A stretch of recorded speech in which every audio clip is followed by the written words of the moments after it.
Hanging around on the live stream by myself, and I had too much caffeine. All right, welcome to the weekly live stream. Tonight we're going to be trying to make the pathfinding more elastic. We'll start out by catching up with the release that I cut the other day. So let's see, are we streaming? We are streaming. Looks 5x5. Alright, up in the upper left is where you can get the game. That's the link and the password. And those fine people scrolling in the lower left are my patrons that are helping me keep the lights on. So let me do this little useless share. Oops, that's not what I want. This little useless sharing box are the YouTube stats,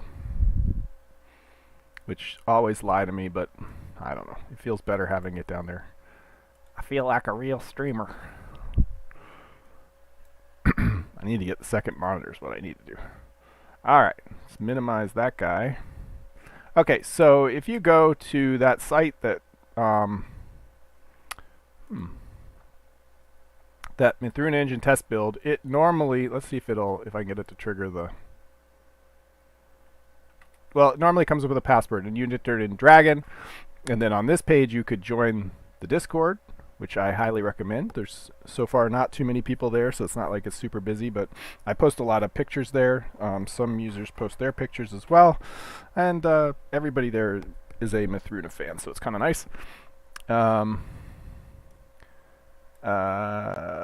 Okay, see you in a few minutes, Max. So yeah, this is where you can download it. If you have Windows, download this one. If you have Linux, download this one. If neither of those two options work, you can try this one. If you have Java 18 or higher.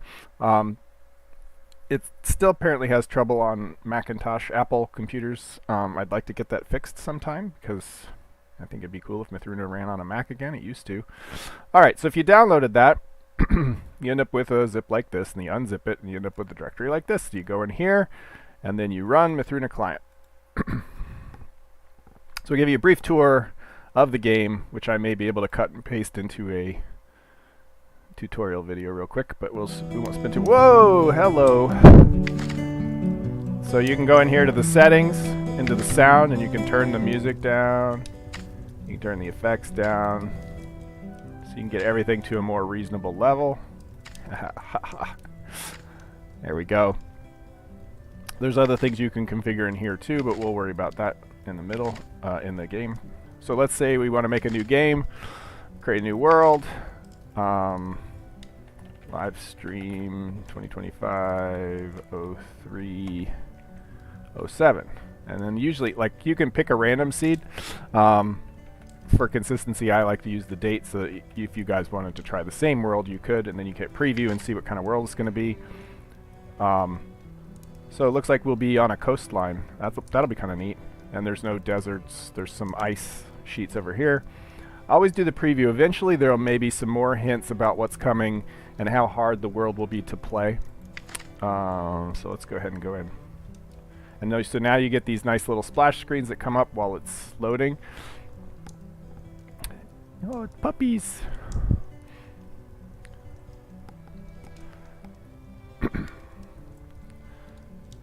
So the first time you bring up the game, it'll take a little longer, and so you're encouraged to spend lots of time in character creation, because it's loading in the background right now. So we could pick, let's do an elf.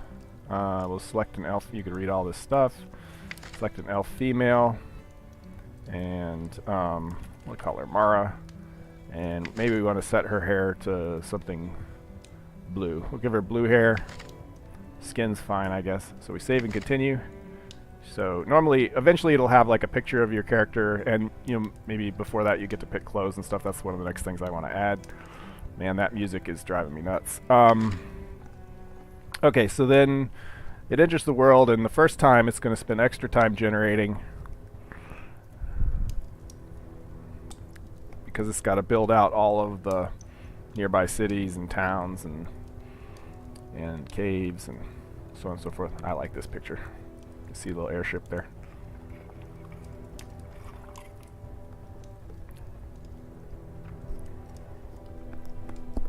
As soon as we get into the game, I'm going to lower the music again. Actually, once we're in the game, the music won't be so loud. Oh, no! Ha ha ha ha ha! So here, actually, this is an opportune time. Sometime back, I added good error handling. Now, this is a JMonkey engine bug that I happen to know about. That's the game engine that's underneath that does the graphics and stuff. But so if you get an error like this, you could look at it and you could whatever. But the big thing is, if you want to be helpful, you can generate this report zip. You can see what it's going to be. It's going to have like all of this stuff in, and whatever these things. It's going to basically combine them all together into a zip. Or you can copy the report to a clipboard and paste it to Discord if it lets you, if it's not too long. But you generate this report zip and get it to me somehow, and that'll be the quickest way I can fix these bugs. Unfortunately, this is why? Oh no, actually this is my bug. So yeah, I'm gonna generate a report zip. So that's on me. There's a bug in the in that splash code, an off by one bug. So anyway, continuing where I left off. So if you've created a world already and it's the last world you can play, you can just continue where you left off. Always good to have a bug right in the middle of the tutorial. If it happens again, I'm just going to skip this. We'll do it another time.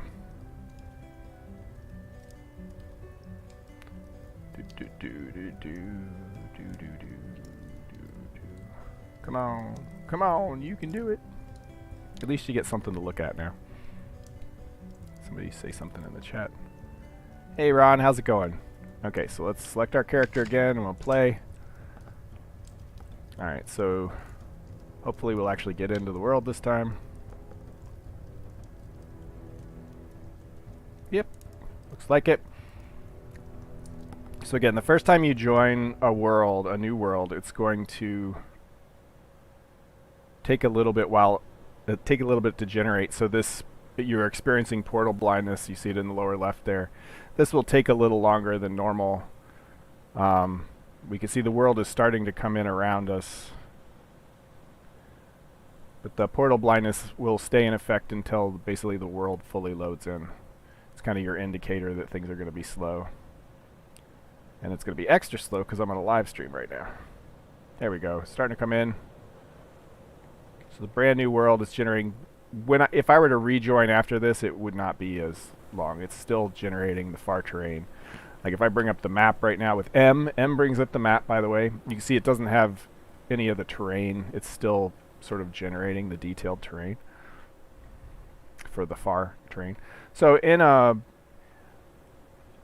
quote-unquote another type of game that rhymes with Linecraft, you'd be done right now because this would be as far as you could see, basically. But in Mythruna, you can see for 8 kilometers, so it takes a little while to fully generate all of that. Let's pick a place to go. So probably we'll want to head in this direction or in that direction. Let's see what's up there. And we should be on a coastline too. Yeah, so we are on a coastline. I think this would be more interesting to look at. Yeah, so now portal blindness is cleared. We're fully loaded. Stream's dead. Oh no. Okay, glad it's back. So anyway, I jumped out of the tower, and you can run around. But you can see really far, right? So let's just go here, and I'll talk a little bit about what's going on. So new things. First of all, if you have like a lot of text because somebody's been talking in the chat, enter opens the chat. Also, there's a new chat sound if you listen close. Chat sound. Da-boing. It's supposed to be a little bit more noticeable. So, but now you can actually, if there's a lot of this chat text, you can, while it's open, you have a scroll bar. You can scroll back. You can also use your middle mouse. I think page up and page down works too. Yep. page up, page down. So then you can go back and see if somebody chatted to you a while back and you can't remember what they said, you can go back up and look at it. So that's a big deal. The other thing is in settings, you can actually go in and you can actually set the text size. So you can set it smaller if you want to see more. I don't think, yeah, I can't have them both open at the same time anymore. Excuse me, sorry about that. If you hit the tab key, it opens this. A new feature is that if you click the same thing that's open, it'll close it, so that you can just have the menu open. A lot of these things, the first three, I will also open the inventory. The M key will also open the map. The J key will also open the journal. Those are currently the only ones connected to a hotkey, but eventually all of them will be. Man, we got to go into the settings and lower the sound effects. It's going to drive me nuts. We'll leave these up, but we'll turn down the ambient a bit. Okay. So yeah, you can open and close these now, which is huge for me, because I like to use the tab key to open this to pause input for a second. So one of the first things you'll want to do for your character is give her some clothes, because give them some clothes because they're wandering around in their underwear. At minimum, like, give them some pants and some shoes to wear, right? I think probably she's going to want a shirt, but that'll be good for now. What else? So same things. Blueprints used to be when you were editing a blueprint, if you tried to switch to a different thing, it would keep this open and you'd be in this weird state. Now you can't do that, but if you were to hit one of the other keys, it to like J, M, or I, it knows and it properly closes the thing. And this is true for the workbench or the clothing editor. So yes, you can make your own blueprints and objects. You can make your own combined objects that have animations with them, and you can make your own clothing. That's probably subject for a deeper tutorial. If you have the inventory open, right-clicking on things will let you equip them. Right now I have the build wand equipped, which is what I want to have equipped. And that lets you place things. By default, you've got this dirt selected. Right now you can hit the E menu and that'll bring this up, which lets you sort of crappily select specific things. There are new block types in this. In the wood category, there are where is it? Screens, which are like sort of window, like you could put these in a window and they would prevent like people from coming through your window or animals and stuff, but allow a breeze to come through. Oops, E key opens this. I thought there was also frames, but I think I put that under its own thing. Yeah, so now there's wood frames, which if you could imagine a building under construction, they would have potentially these kind of blocks. If you were thinking, so left click places, right click, or left click removes, right click places. If you think of building under construction before it got to the Wattle and Daub stage, would be these sort of framings.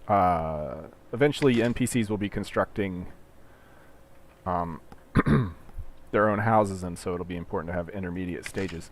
But so for example, I could replace this one with a with the wattle block, and so this is the version that has the wattling put in there, and so that would be like the intermediate stage before you get to, maybe you come back around with the daub and you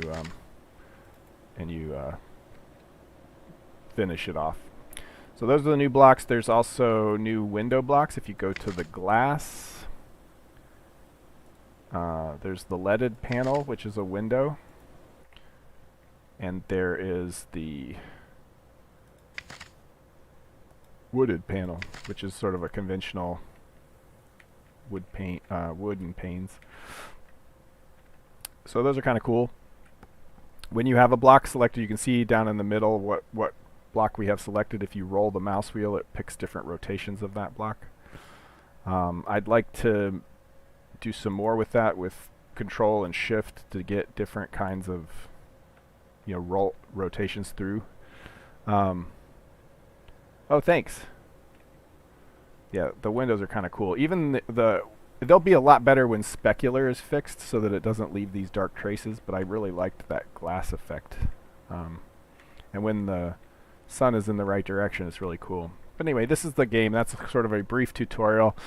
I'm trying to think, is there anything else?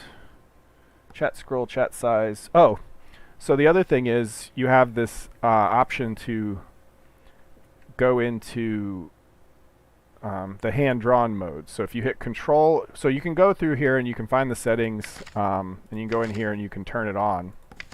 But also you hit Control F12, it'll turn it on for you.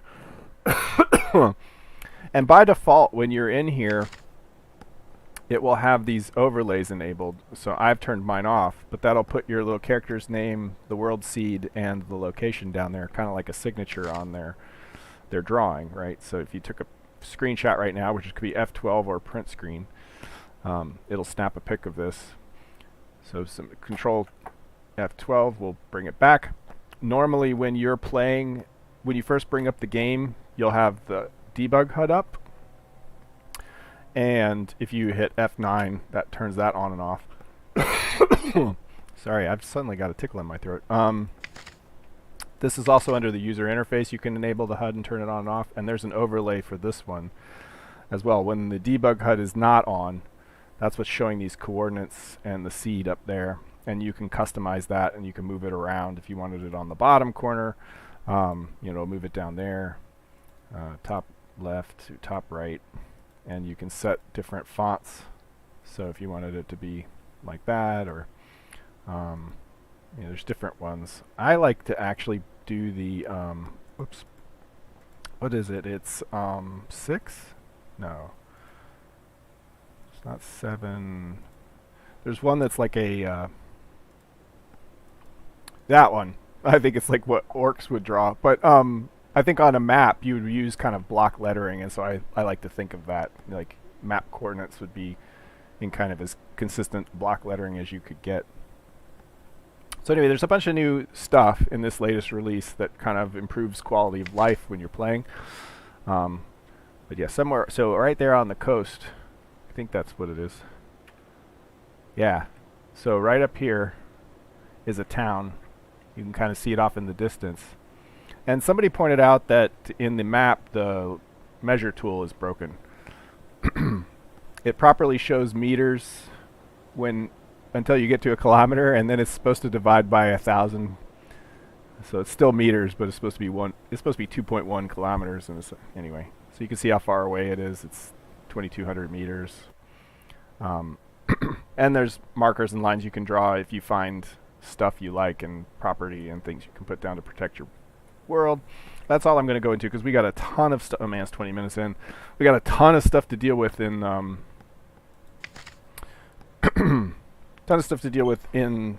pathfinding.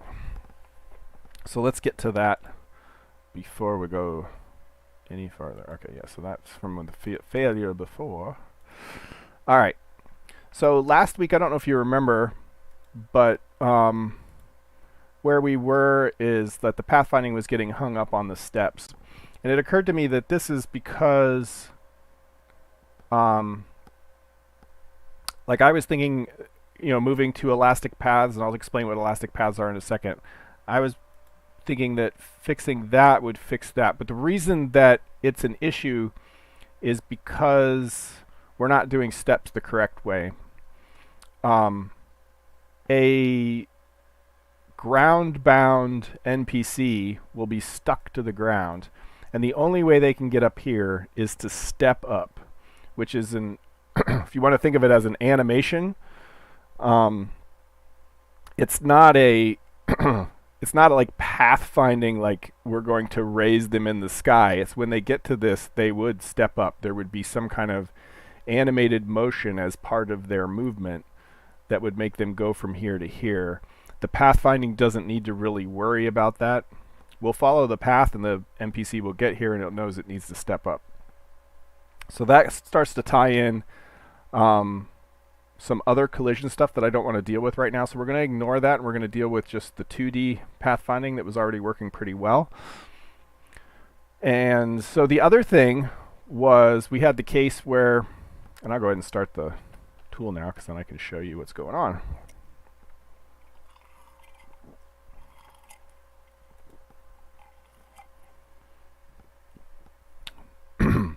Yeah, for the last 2 weeks I've been battling this like chest cold thing that comes and goes. I'll feel pretty good, and then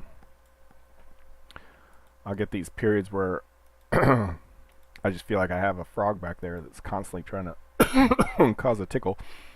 A tickle.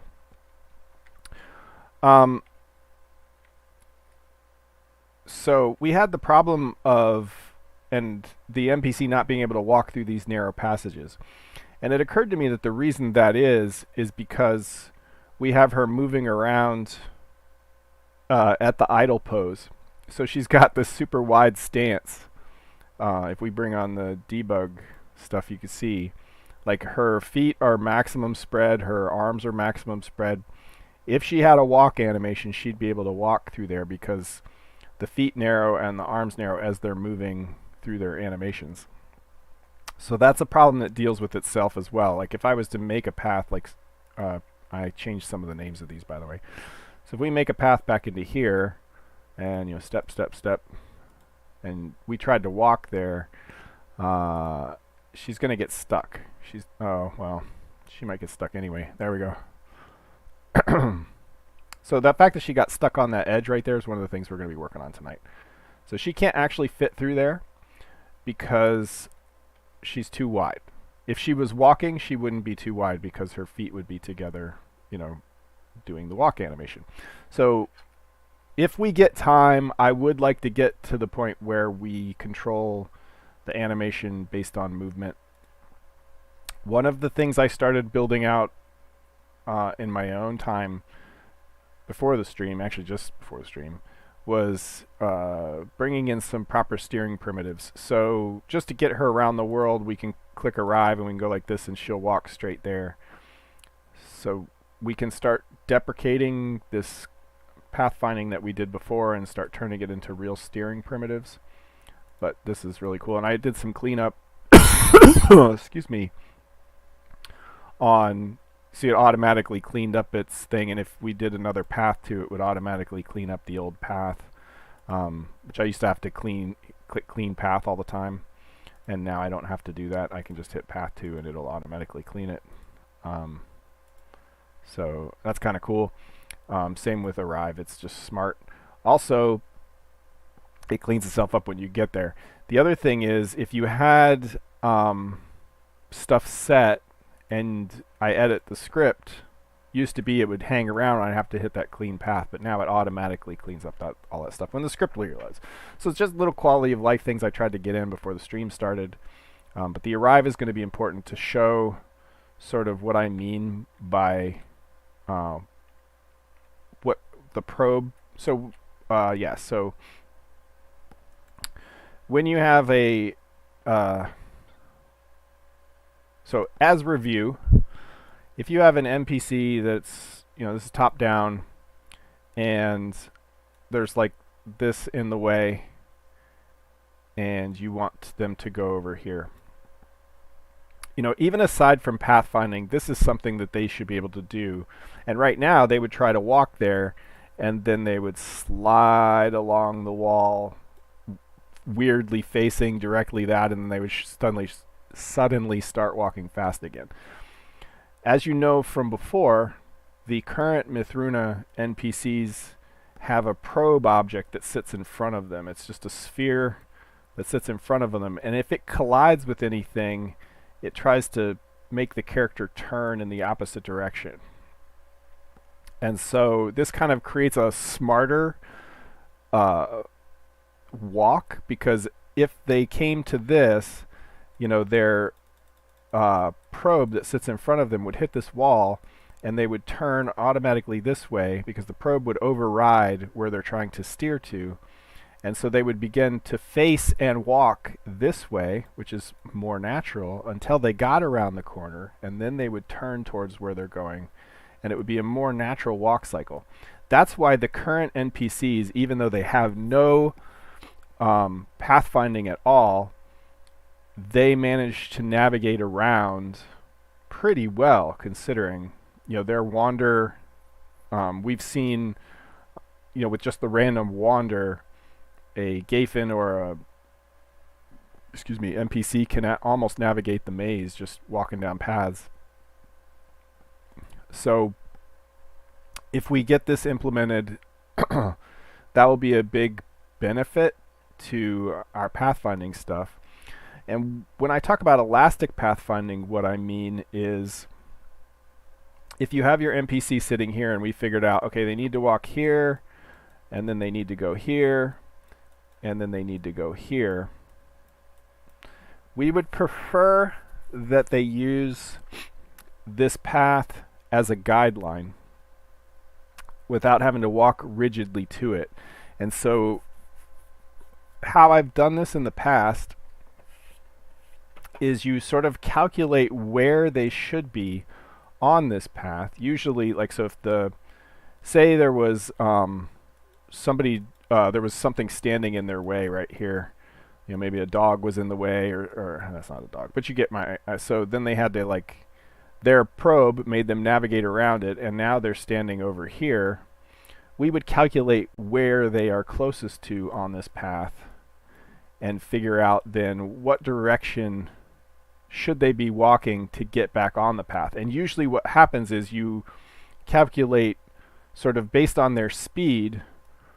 We want to be walking at 3 meters per second, so we'll go the equivalent distance ahead on the path, and we'll decide, well, I need to really be targeting walking here, and it's more important that I walk in the right direction than I actually get to that spot, because actually as you're going along, he starts to walk to here, and because this is where he should be, it's going to move ahead as he walks, and so it's going to kind of give him this elastic thing. And why that's important is because in these cases where if we sometimes the pathing will say, okay, we can go from here, let's say it says we can go from here to here, and we get to this corner and we do this weird thing.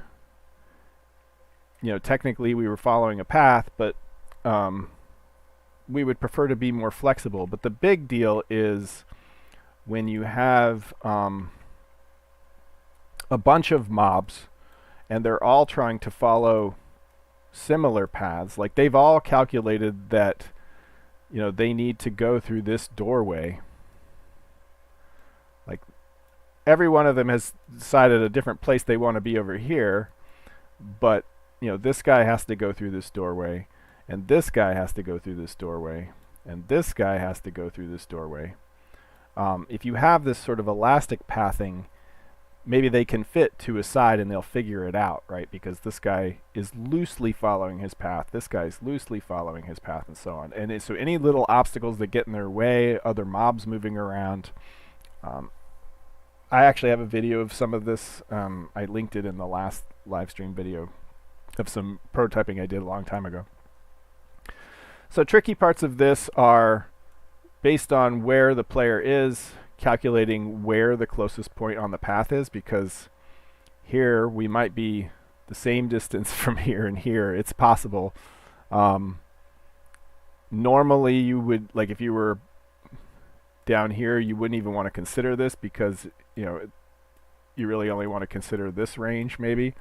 But then if you rigidly do that, then you end up with gaps where you can't, he's not in any of these, and so he has to be, that's where his nearest one is, right here.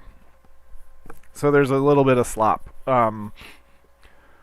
Today, first we're going to deal with probes, get the steering primitives working with probes. Then we'll get the waypoint following using steering, proper steering, with the probes. and then we'll work on visualizing where on the path to get that calculation correct. So wherever the mob is on the path, we'll try to figure out where their closest point on the path is. And hopefully we can come up with some good test cases for that. I feel like it's going to be a case where we end up you missed a lot. I feel like we're going to end up with a case where to properly test, we're going to have to do create a bunch of mobs and then have them all walk to the same waypoint and see what happens, right? So they would all arrive, and then see what happens with their pathfinding. They're not doing pathfinding right now, which is why they look stupid. Even with simple probes, they would figure this out, right? Yeah, so they'll eventually get through, but it just looks really dumb. Yeah, this guy might forever get stuck.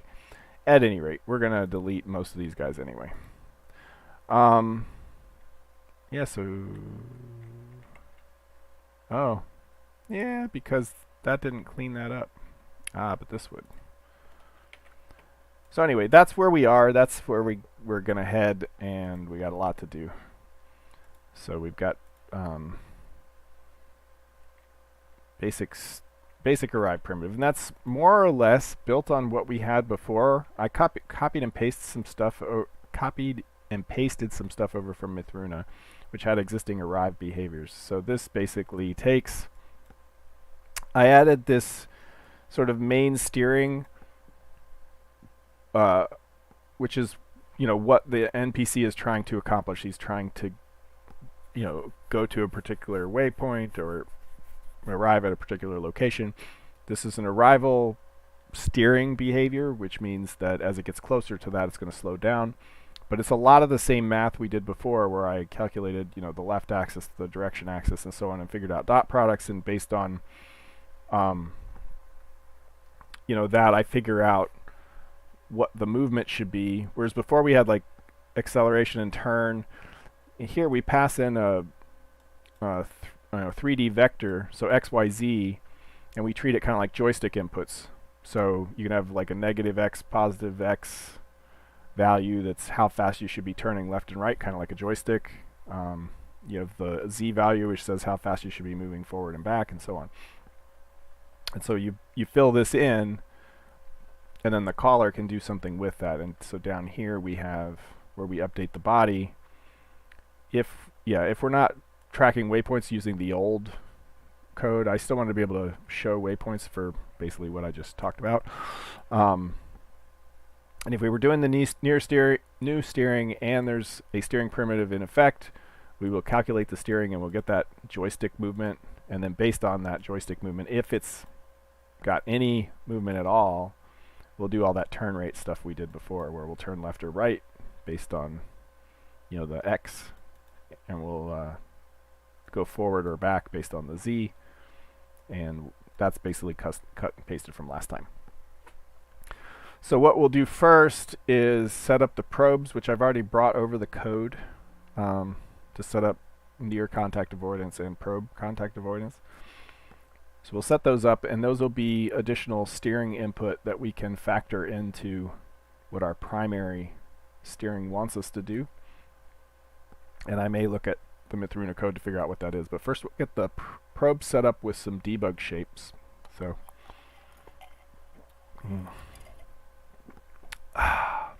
okay. So let's say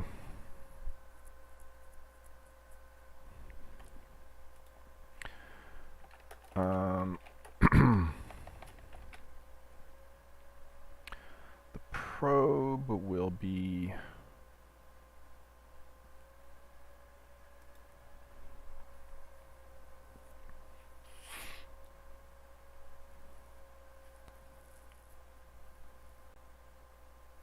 trying to think where we initialize the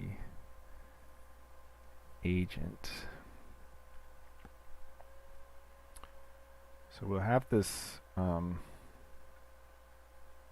probe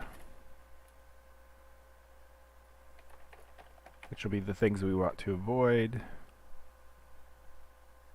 Somewhere we create one of these. Update body. So yeah, if we don't have a body state already, we create one.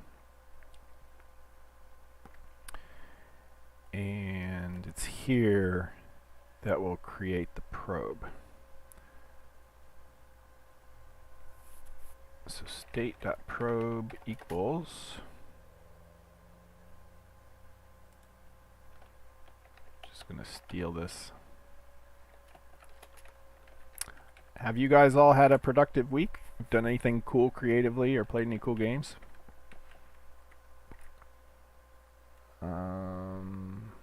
So probably we want to grab the body first.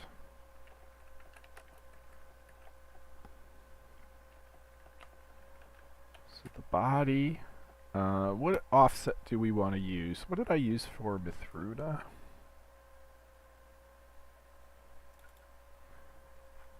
So for a person, I used a probe of this.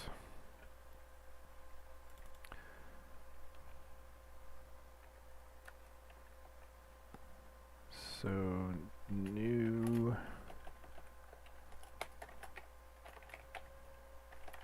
so half a meter in front of them basically, and then a half a meter up from whatever their 0, 0 is.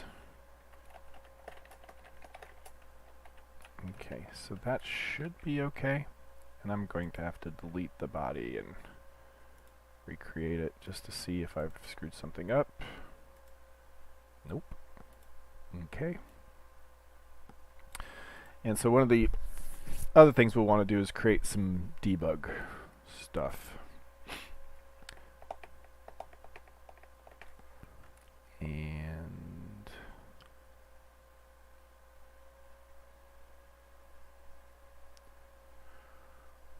what I want to do,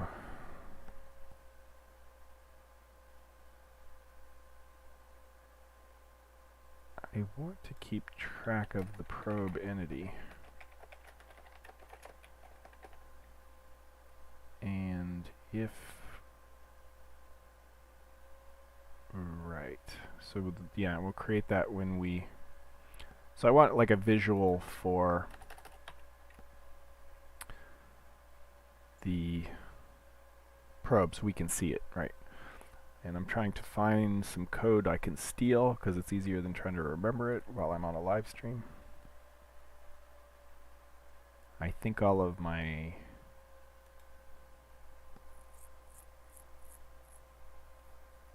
there's test code over here, I think, that attaches to the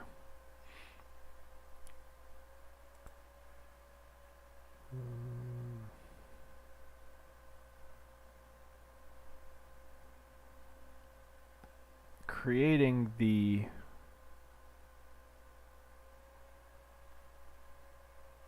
shape doesn't scare me. It's creating the attachment. Like I want it to be attached to the player, and there's a way to do that.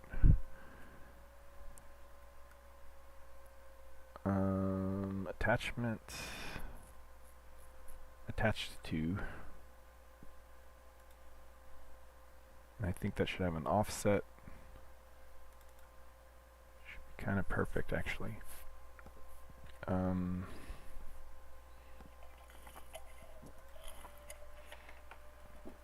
Okay. So we will create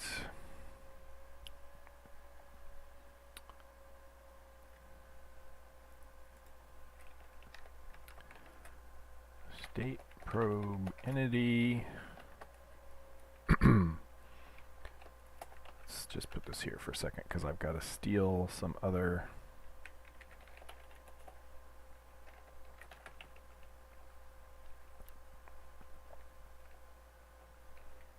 When dealing with mass layout, oh man.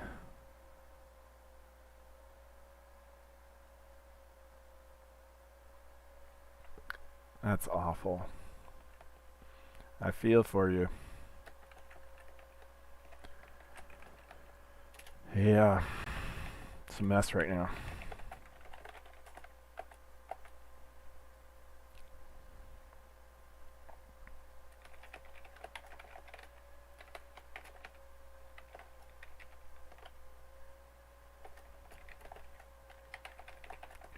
So we want to attach it to the body. I think attach point is null. Yeah, so that would be if we wanted to attach it to their center of gravity. Or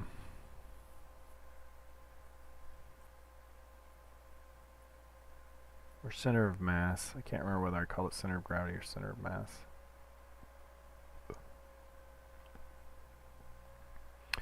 Trying to remember, let's see what the probe uses.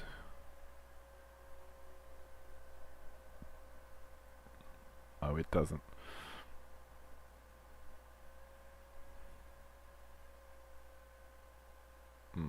Okay.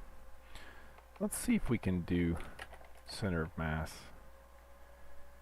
And then state.probe offset and new quat D. Oops, okay, so there's that one. That won't actually show anything. What we want to do is make a debug shape, create a sphere.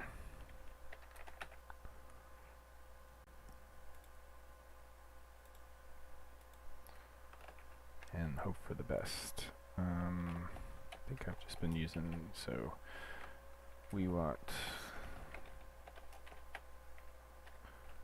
double radius, new color RGBA. Let's just do color RGB red for a second. And yeah, we'll make it lit. Dude is totally lit.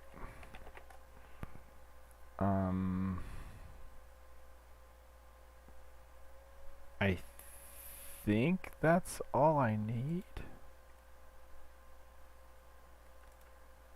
Let's see what it does. Oh.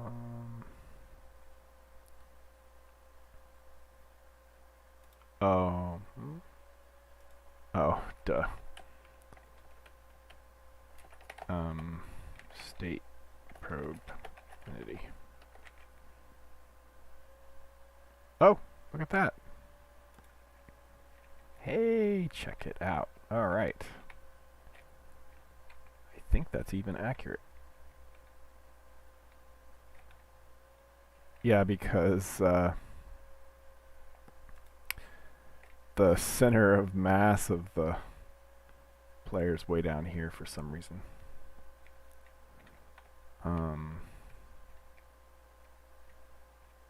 Is it centered left to right?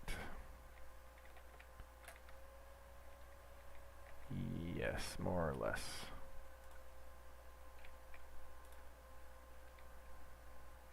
Yeah. Yep, that passed right through. Okay, cool. Like the probe should pass right through that. Yeah, okay, cool. Alright, let's turn off that debug. Okay, we're getting there. We're getting somewhere. Okay, so that probe is already set up to take in collision data and give us steering info. So we should be able to just pass the contacts on. I'm just going to make sure there was no other filtering I did in the old code. So we got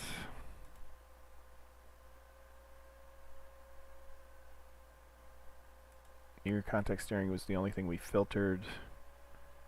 Oh yeah, for the probe we didn't even do that much.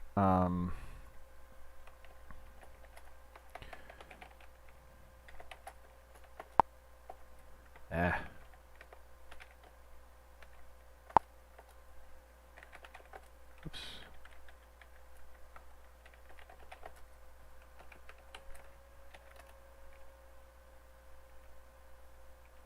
Oh, right.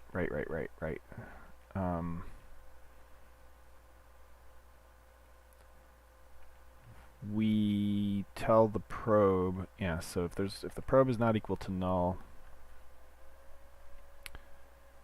yeah, so the old code had this, also would calculate contacts with the player itself, because sometimes things bypass the probe and hit the player. We're ignoring that for the moment, but it would always consider the body contacts before the probe. So we want to do similar here. I'm going to steal all this.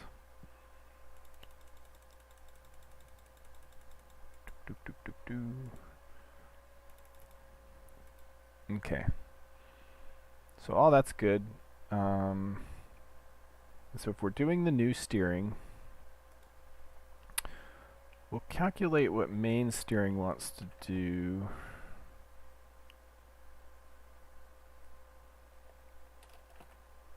And then if we have a probe, I think I just called it probe, right? Yep. If we have a probe, reset it. Have I already been using physics? Oops. Nope. I think we already did query contacts somewhere though. Nope. Did we do it over here? Yes. Okay, we did phys query contacts, and so where did we set phys? Right here. Right, so this code's gonna be so hard to port back. All right, def probe equals state probe, just to save myself some typing. Okay, probe calculates steering. So let's read the comments. Try to apply probe influence in the least destructive way. Yeah, in fact, let me look at what agent driver does. So agent driver calculates the regular steering. It calculates a second probe movement input. That's right. And then it combines the two. Yeah. Okay. In fact, I just cut and pasted all that code, so we're good. Doink, doink, doink. Okay, so instead of, yes, we need a probe movement input equals new vec3d. So it's going to tell us what the probe thinks our joystick input should be. Like our, little gamepad joystick. So try to apply probe influence in the least destructive way. For example, if the steering already said turn left a lot and the probe wants to turn left a little, just let steering take over. Yeah, so that's the case where we were already turning, and if the wall says we should turn a little, well, just let us already turn, because we were going to be turning more anyway. So yeah, so I aliased these here to save myself some time. Yeah, so here I say if we're already turning a lot to the left and the probe is turning a lot to the left, or if we're already turning left and the probe is turning left, then just pick whoever was turning the most. And if we're turning right and the probe is turning right, actually it's backwards, right? That's right, this is left. So we'll just pick the best in that direction. And if the probe said that we should be turning,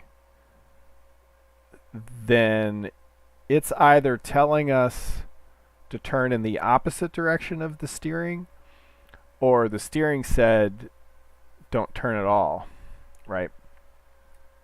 And in which case we'll say, no, we're going to listen to the... Where's my move? Yeah, so we're going to movement input. I need to shorten all these back. So basically we're saying we'll listen to what the probe says. Right. Hold on, let me make sure I'm deleting the right thing. In the real code, there's a special class that keeps track of all this. So this is probe movement. Yeah, so this, I don't need to do this anymore. This is just move, and this is just probe input. And so if the absolute value of probe movement input is greater than 0, for whatever reason, the probe says we should be doing something different speed-wise. We combine them together. And I don't know why this is probe input z and not p.z that we're about to use anyway. Let's change it. So we combine them together. So if the movement says we should be moving at full speed, but the probe says we should be moving at half speed, we'll multiply them together. Or if the movement said, regular movement said we were moving at 3 meters per second, and the probe says move at half speed, it'll multiply those out. So it's like run versus walk kind of situation. So this should work, except yes, it should work. Assuming that it compiles. It does not. No such property probe on 328.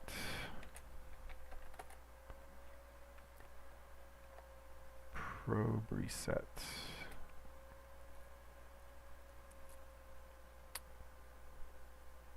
Yeah, you swap those two things. Oh, there's no way this is going to work the first time. We don't get that lucky here.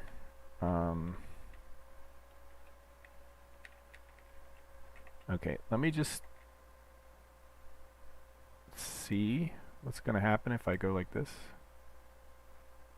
Oh, she's trying to turn. Oh, we got an error. So we did hit something, right? It tried. No signature method probe get body. Yeah, so compiler bugs. 251.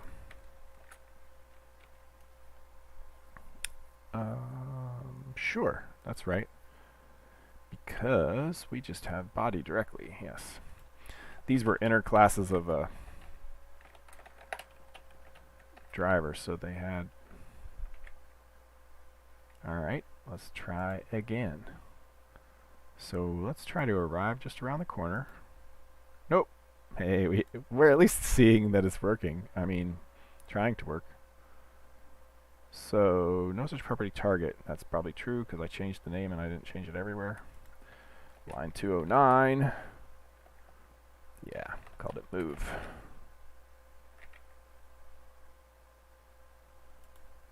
Alright. Let's get her to go back over here for a second.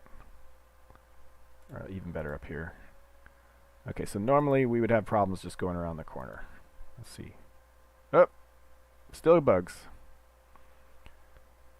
Movement input, yeah. So that's gonna kill me. All the names I changed to make my life easier have made my life harder. Right.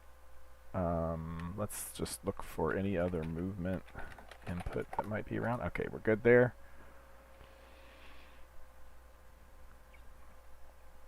Alright, we should be able to just try again from here. Yay! Yeah, did it! And now the probe is like making sure we don't twist into the...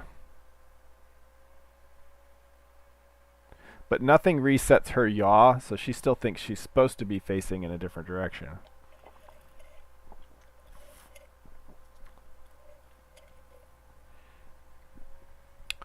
But now she should roughly navigate to places. So I should be able to get her to walk over to here without pathfinding. Let's try it. I think... Oh. Haha, the probe is giving her issues. This is why the near body contact was important, because right now the probe is inside of the wall. So let's get her to face in the other direction at least. Oh boy. Yeah, so that's going to cause us issues. Alright, let's just Yeah, that's a problem. All right. So if I try to arrive here again, yeah, she's going to get stuck. And we've got one of these stuck too. All right. Arrive. Yeah, okay, so we need the near contact thing. We also need... Yeah, because that is why...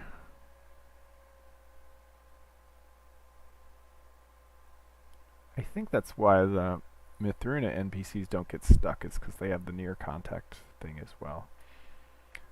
Alright, let's say you can arrive where you already are.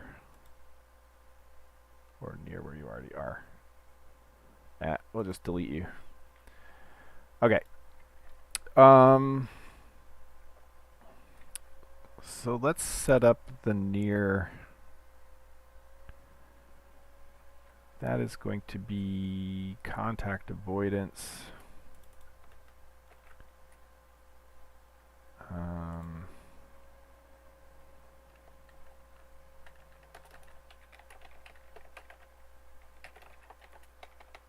So near avoidance, I mean, I don't have to set them to null, they'll be null.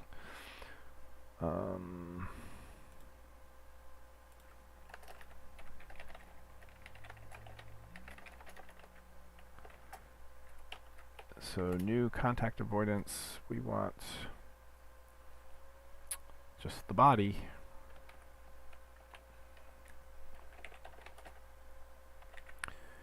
And then we want to take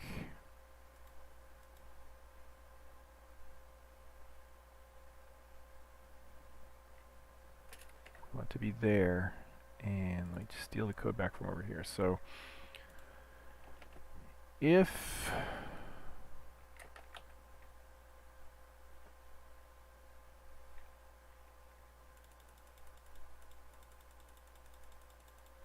thinking while I do this,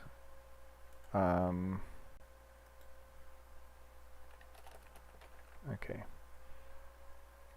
So what did I call it? I called it near avoidance. Yeah. So if state.near avoidance,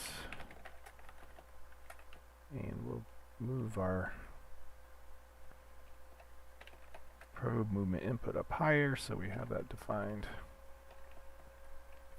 If there are near contacts, then we will defer to those versus anything long term the regular probe might tell us. Yeah, regular probe is telling us things in the future.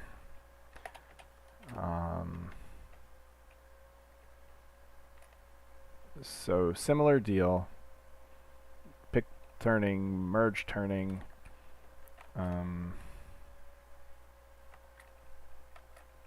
Right. So probe, in fact we just say P and move. Okay, else if state.probe is not equal to null, we don't need to do this anymore. Alright, I think that's all we need. Steering is pretty straightforward, surprisingly. You know, the hard part's what you do with those values. So let's see if our mob's going to get confused again. Okay, see, it's already, well, okay, first of all, it's crashing, but and we're not, I mean, it's not going to work because I haven't actually populated it with any. Where is that happening? 332. I haven't populated it with any contacts yet, so. If state.near avoidance. Oh, yeah. Calculate steering.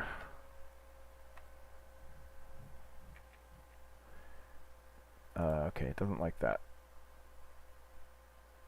This is property probe. 354.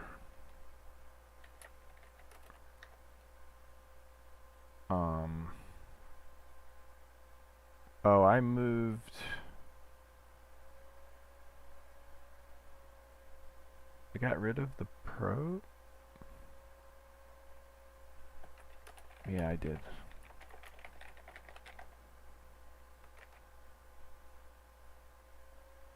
That's weird. Okay, so that's good. And we need to forward on... Let's steal that code too. I know it works, so... Or it works to some degree, right? So when we get a new contact against our body... Where do we... So here's where we...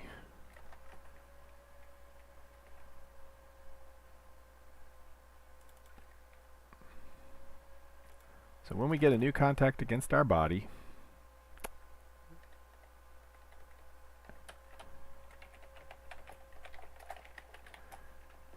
this means that we can fully reach our...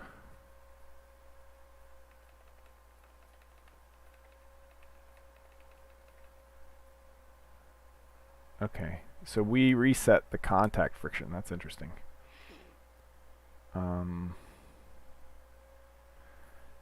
Let me zero that out for a second, or comment that out. So if it's an up-facing contact,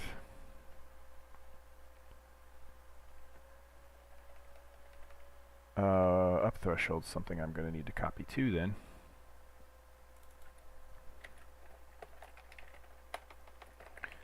Because presumably that's creature specific, right? Some creatures will be able to walk up hills that others can't. What critical? So 0.7 is about 45 degrees. This is not something we are standing on. At best, we are sliding off. And so it's basically a wall. It's not a walkable thing.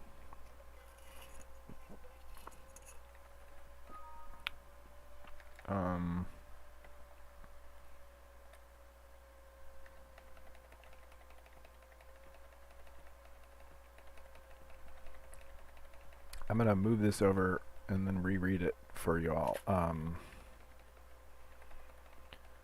And yes, I could have done that all as one block, but I'm kind of reading it as I go too. Okay, so normally we'd return here. I'm going to leave that in. It doesn't really do anything right now. So plus or minus 15 degrees in front of us. It would be the cosine of 15. So when we do a dot product, it's the cosine. So from up here, where I was talking about this, yeah. So when you do the dot product for like this vector and this vector, what you're getting is the cosine of this angle. So if you imagine, right, there's a right triangle right here. So you're getting this length, which is the cosine times this distance. And so if we had a normalized vector, like let's delete her because she's going nuts. If we had a normalized vector, then we can, which we would, because this is the unit z. So between that and the contact normal, it's weird. The contact is facing us, basically.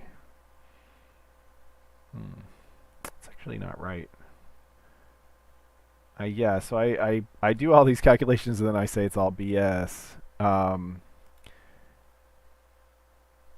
Anything less than plus or minus 45 degrees might cause us to turn into them. That's the thinking. And actually we're dotting with the normal, not the contact point. So yeah, we're just checking to see if it's facing us. So ignore all that, but except for it's educational. So basically, if we're just looking at the contact normal, which is facing us, and we might be facing this way, and so if you put those two together and did a dot product, you'd get like -1 or +1 depending on their negative something or positive something depending on whether they're in front of us or not. And so all I'm doing is basically saying, is this contact facing us in the same direction that we're moving, right? If we were going away, we don't care, right? But if we're colliding like this in any way, not like this, but like this, in any way, then we consider ourselves blocked. In fact, let's make a state blocked. And we'll set near avoidance. We'll give it a new contact. Okay. I don't remember what I do with blocked, but it's important to know. Okay, so that should get us a functional, assuming I don't have compiler errors. Line 281, yeah, because I cut and pasted without. So it's just like this. Okay. Let's put our dudette back in the little cubby here. Okay, so she crashed again. Message property state in the closure 294.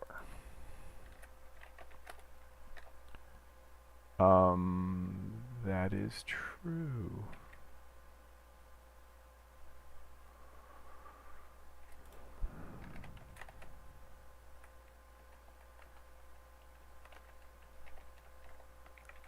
Do that. Okay, we shall clear her, delete her, and try again. Okay, we crashed again. We're getting there though. Notice the property near avoidance. Yeah, because of state near avoidance. Alright. Let's delete her, create a new one right here. Okay. Yeah. Why is she stuck?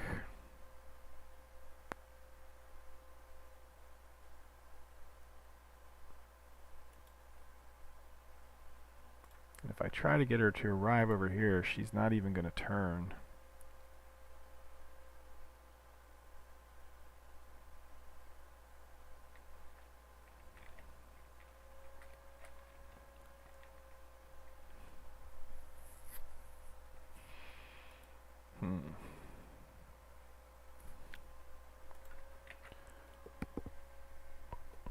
Oh, sore neck these days.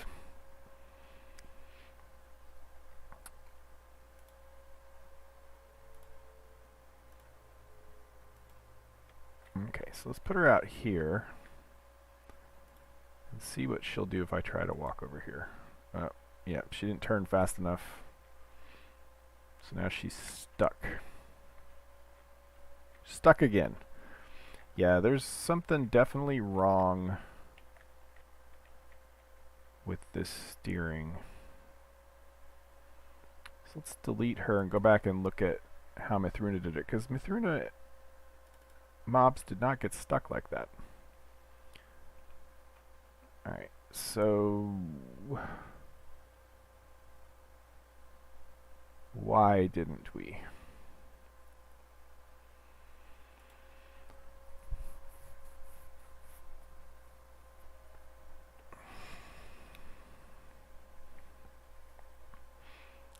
Okay, we calculate velocity.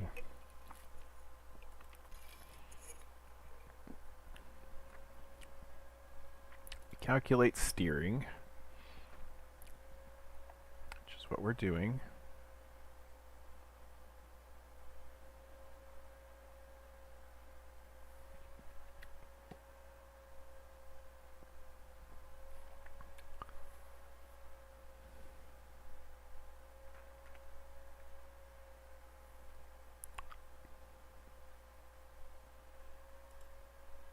If blocked, we just log it. And then we steer.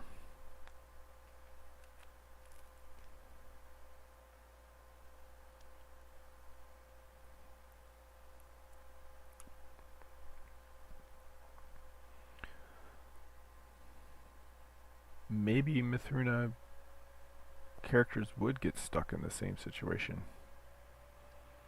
Now I almost want to test it.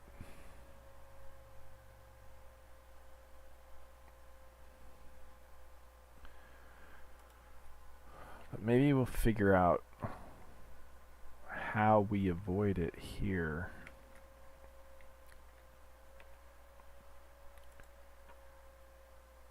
Let me just make sure I didn't miscopy something when copying the probe stuff. So we give it avoidance.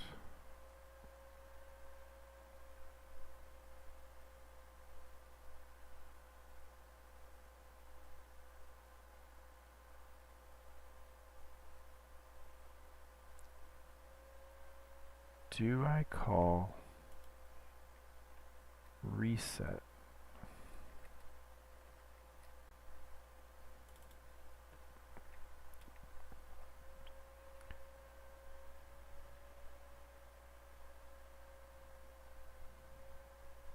Probe reset.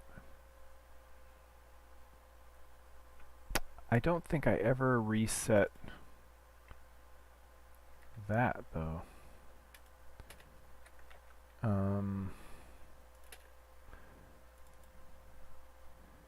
And here I do, I'm sure. Near contact steering. Where do I reset it? In the invalidate collision data, which I don't have access to.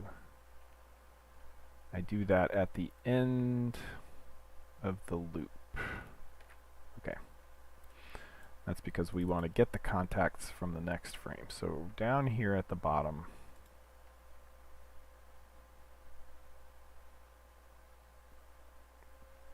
or after we've done all of our steering, we want to say near avoidance reset. That could have actually affected it, to be honest. So let's see. No, well, we definitely have something. Oh, state.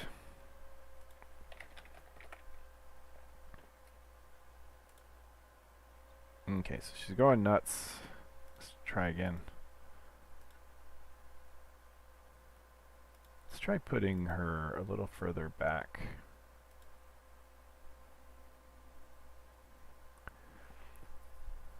So some of it is that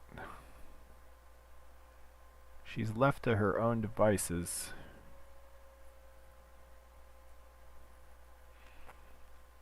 I think in real Mythruna, we always set the move. Like,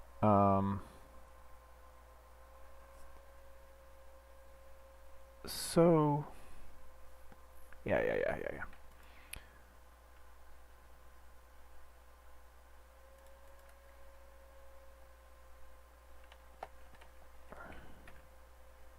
Yeah.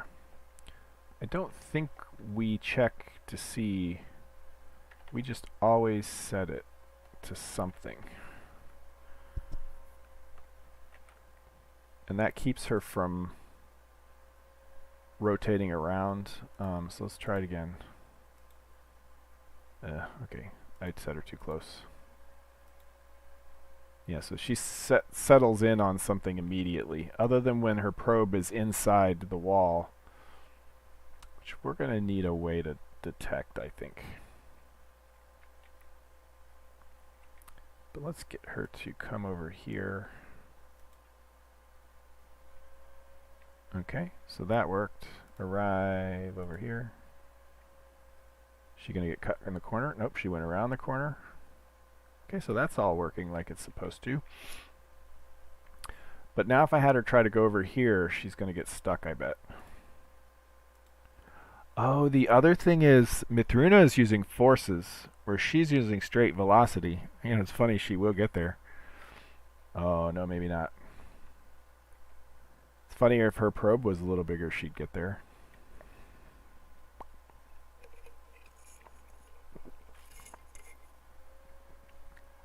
Thing is, it can't be bigger because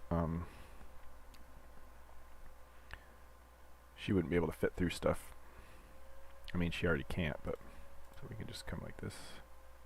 She goes. This is taking far too long. But she navigated around that little blip there. And I believe if I carefully do it, I could get her to come over here.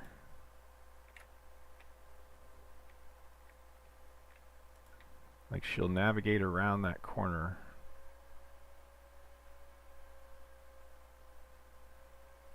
Yeah, I think this is because she's not using physics forces.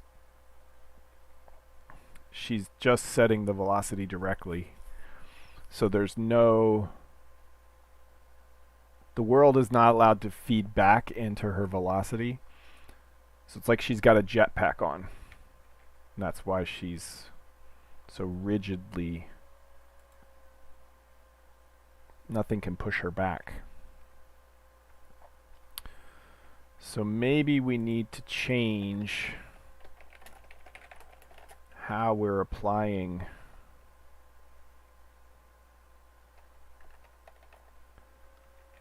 like, so now she won't do anything. Let's look at rigid body mover. It's got a bunch of code in here.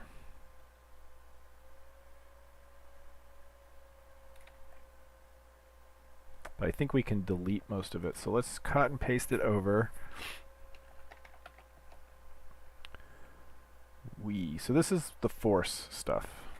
Use the force, Luke.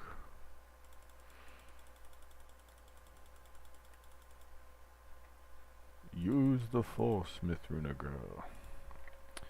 Alright, so otherwise... We'll try to do this code. I'm just going to piece it up as we go.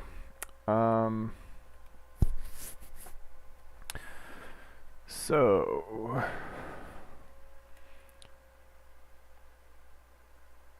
Yes. Note, by keeping track of our own pitch yaw, we make the math really easy, but we limit the way the mob can interact with other physics objects. For example, you cannot bump a mob to get it to face a different direction. That is true.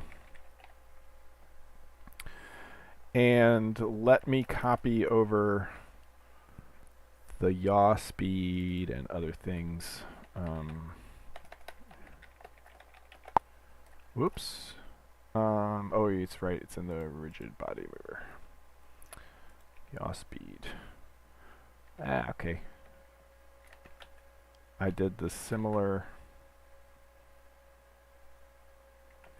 Yeah, so let's just steal max speed and yaw speed.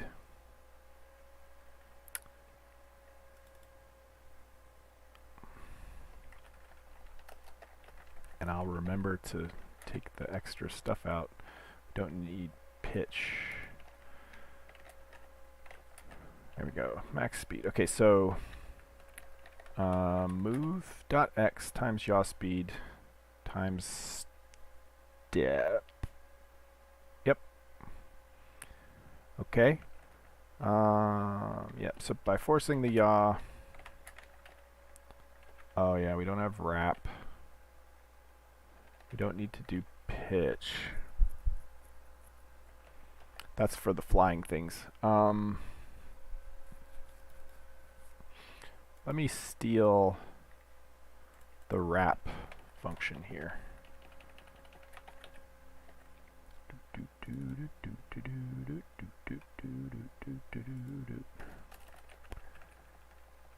Alright, wrap equals 1, 2, 5.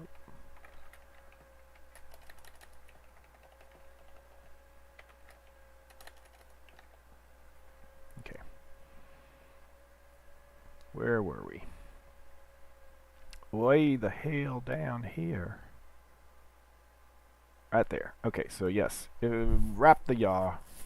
2 pi. 0 to 2 pi. So basically we did that manually before. remove some jitter in the yaw. Yeah, wrapping throws it into fits because if you come around the 0, it looks like jitter. So we're not going to collect that. The driver body orientation.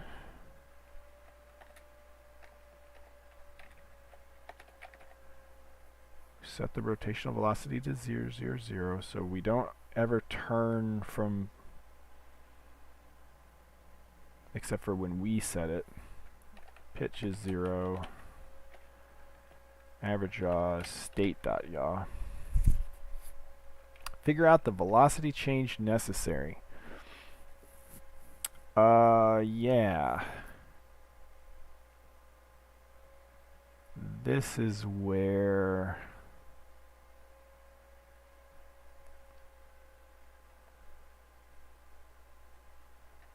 so let's see. Target velocity. Oops. Velocity T equals new Vec 3D. Man, I didn't believe that. I didn't think this was going to take us the whole time. I apologize, guys. Yeah, so if we have any velocity at all, rotate it. Don't bother doing the math if it's not going to rotate. And this is just move.z, target velocity.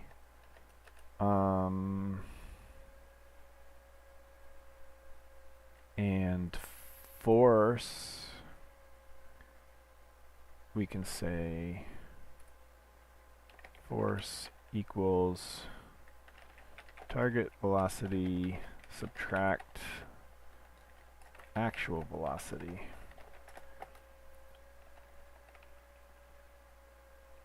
We don't have any flight stuff. Okay, so I need to I don't think I'm calculating actual velocity. I thought we were actually. Yes, we are. Let me make sure I'm calculating it the same way, and I also have to refer to the correct one. But agent driver, actual velocity, body position, last position. We do some filtering, and we set it to be, yeah. So we do more.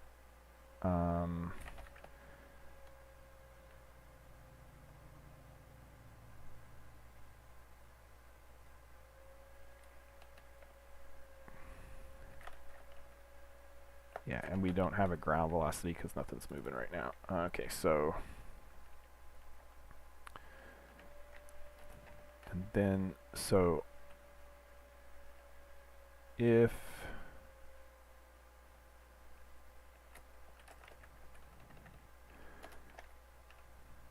okay,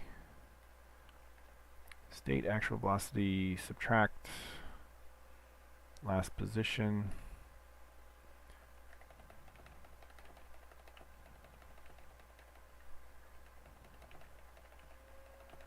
And basically, if the actual velocity is super small already, then just set it to 0.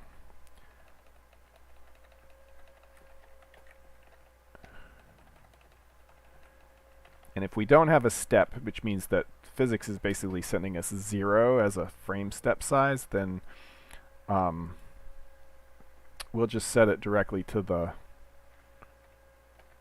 body linear velocity because that's the best we can do. That must be our current velocity. And then down here, where I did all that, this needs to be state.actual velocity. Okay, so here's where we do force magic, and I never understood. Okay, so wait, this is if up not equals to 0 or length squared. Well, so it's just length squared because we don't have an up. Calculate accelerate. I'm not going to include this comment. I never did figure out why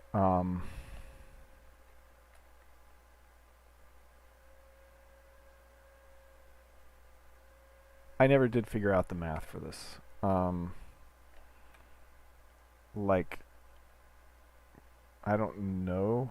We don't set the mass. So, just gonna, I think I set it to 50.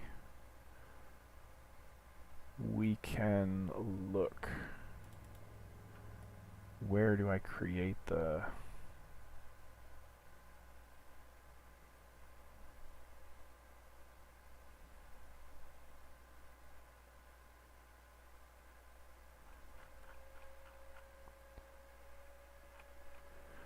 Somewhere I set up this create mob.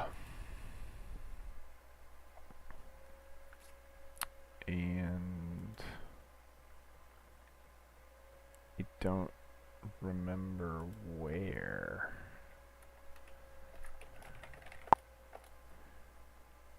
So we'll just guess at 50 for now. Okay, so yeah, so I don't know why I have to multiply. I tried to do the math. I could never figure it out. So we'll add the force. We won't ever have an initial force, and so that should be our entire thing. If it compiles, it doesn't compile. Oh, 2 pi. So let us change this. Wherever we see that, place it with math pi times 2.0. Okay. Okay. It compiles. Oh, she's going still nuts over there. Alright, let's try creating her again. Oops. Alright. What happens if we try to walk here? I mean, it looks a little better. What happens if we try to walk here? She's going to go around the corner. Because she's trying to steer there. But she's doing a little better. Oh yeah, she's getting confused by the stairs. Okay, she got there this time.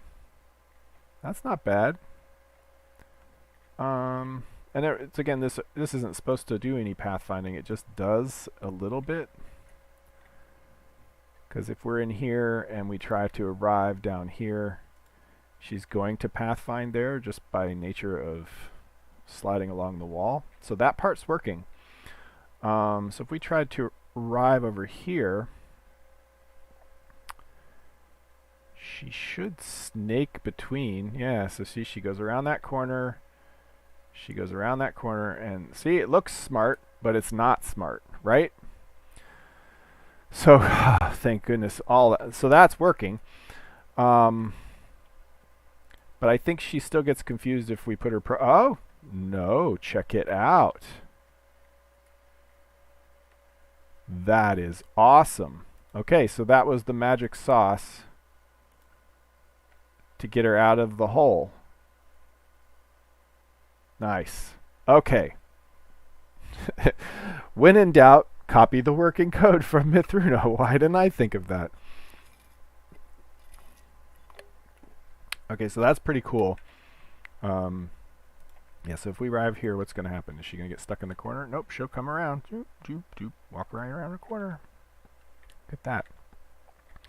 And so, because she's here and already facing this direction, if we have her try to get over here, she should find her way over. Check it out. Yeah, check it.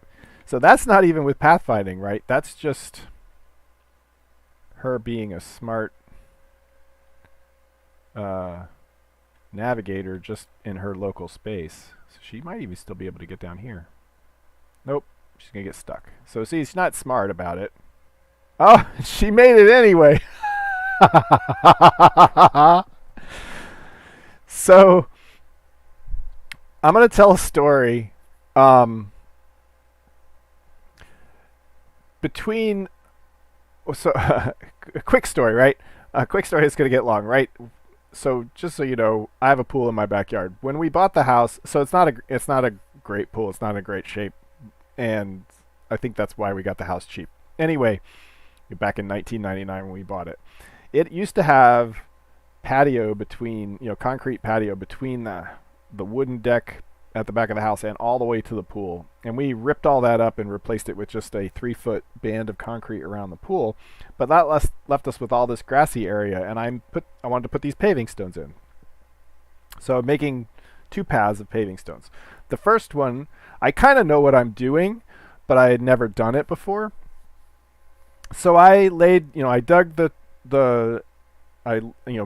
pulled the grass up, dug down a few inches, laid the gravel and the sand down. I kind of leveled it, and I figured, when I put these big heavy stones down, I'll be able to level the stones. So I threw these, big concrete pavers down and tried to level them, pounding the corner. I spent like an hour leveling these stones, picking up the edge, throwing a handful of sand underneath, and doing all that stuff. When I did the second one, I'm like, you know what? I've seen all these guys do it on home improvement shows, and they always level the sand perfectly first. So I'm going to do that this time. I dug my trench the same, put the gravel down the same, put the sand down the same. But this time I did like they always do, and I put 2 pipes to either side and used my level to kind of scrape the sand down and pack it down so the sand was all level. It took maybe 10 minutes. It was not a big deal, right? And then I put the pavers down, expecting to still have to adjust them and stuff. Nope, they were level as soon as you put them down. There was no adjustment to do. I was done. And so I think about this whenever it's time to prep something. It always feels like you're wasting time, right? We could have done all of the pathfinding, and it would have worked pretty good. But now we've spent the time, and we have her so that she can kind of navigate herself even without any pathfinding. She's just trying to head to that place as quick as she can.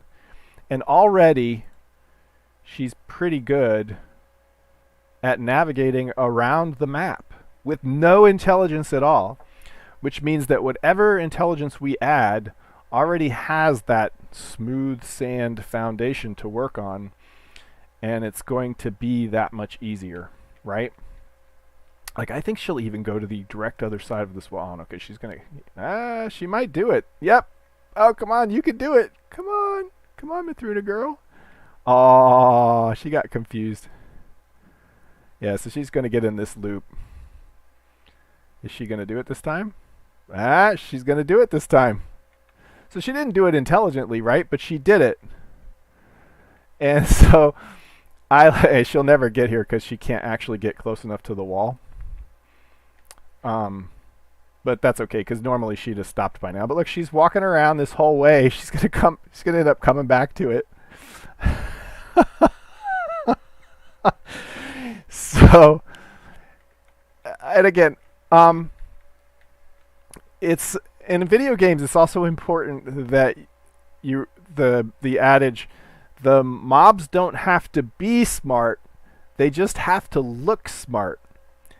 And so if you can attribute some higher level of thinking to this really stupid looking what's going on, like if an NPC was doing that, we'd say, oh, she's just pacing.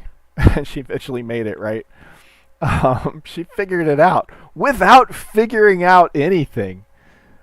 It's just a stupid steering primitive and a probe to keep her steering away from the walls. And she can do some amazing things with that. Whoa, hello. She can do, she'll figure this out. Oh, she's not going to figure this out. Is she? She's going to figure it out. They're going to figure it out. They're not going to know. They're going to know. Yeah, so she figured it out. She can't actually get to that spot because she can't get close enough. We needed to set the distance a little further. But man, that's awesome. Okay. So yes, anyway, the moral of the story, level your sand before putting paving stones down. We have leveled our sand. So the reason I wanted to do this, one of the reasons, well, I mean, for one thing, we needed it, right? But, um, so, okay, now she's stuck. After all of that, and I think she legitimately is stuck. Oh, nope. Okay, as soon as she had, like, something to do, she figured it out. I love it when stupid things look smart. But the idea was that I wanted to be able to test, like if we give her a path to here, and step, step, step, step, step, step. I love that. And so then I had her so one of the trickiest things to get right is going to be figuring out what the closest point is on this path to where she is. Not particularly tricky. The math is straightforward. Doing the math efficiently is not straightforward. Right, because you'd like to pick the closest line segment and work either side of that. You kind of have to have a whole picture of the whole path to do that.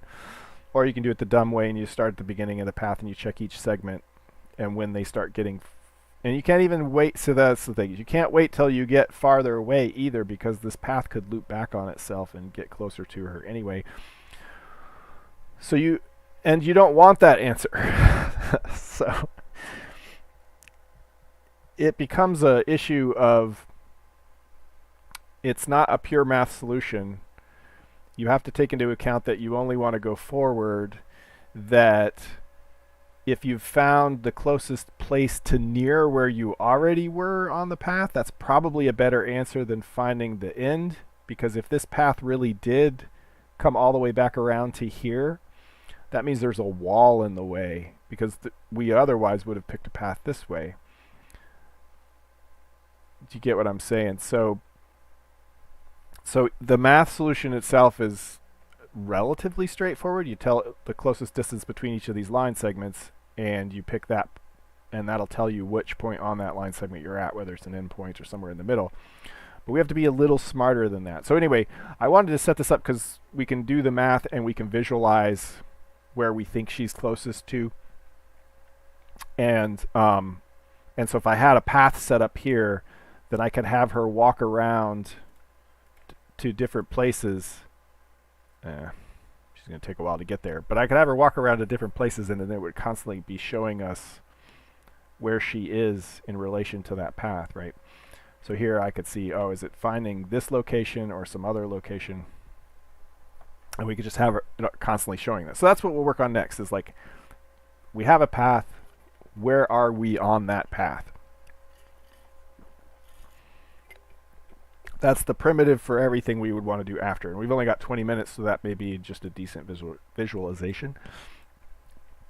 And we'll split this into a two-parter, which is like really a six-parter. But I can't stress enough, talk about leveling sand, I can't stress enough how important this is to get right. And to make it solid so that I'm not, again, so I'm not like picking up the stone and throwing a little more sand down every time I want to do something with an NPC. You kind of want this pathfinding stuff solid so that you can say, hey, I want the NPC who's working, I want him to go back to his house. And you plot the path and he walks back to his house. And you don't have to constantly be debugging thousands of edge cases. Actually, I really look forward to the days when you guys are reporting a bug, or when somebody's saying online, yeah, sometimes Mythruna's pathfinding looks really stupid. Because if you're saying sometimes it looks really stupid, then that means there's a whole bunch of times it doesn't look stupid. And I'd be really happy with that, to be honest, because all pathfinding is going to look stupid sometimes. I don't think there's a single game in existence that has perfect pathfinding. Invariably, there's some video showing, Skyrim character getting stuck, AAA games, they can't get it right. There's no way I'm going to get it perfect. But I'm doing some stuff that I don't know that everybody does, so we'll see what kind of weird bugs I end up having. All right. So what we want to do is take, if we have an existing path, so we're being this update body is being called every frame. And so at the end of the frame, yeah, down here, let's figure out where we are on the path and visualize it. First of all, we'll say if true and our state has a path, state current path, not state current path is empty.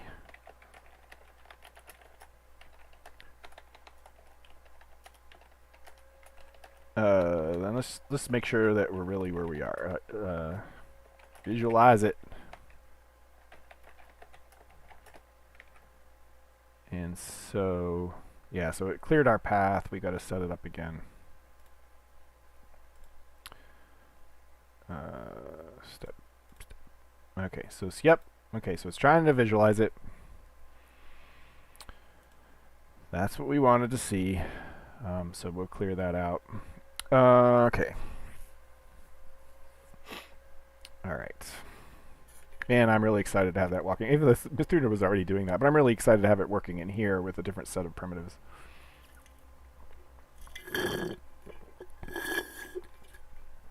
Uh-oh, Pepsi's done.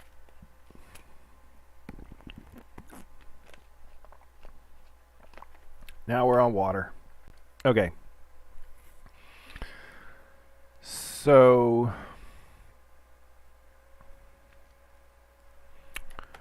Vec3D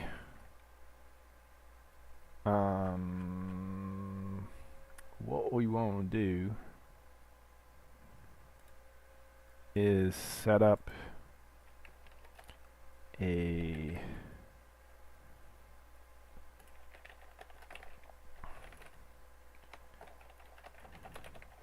path location entity.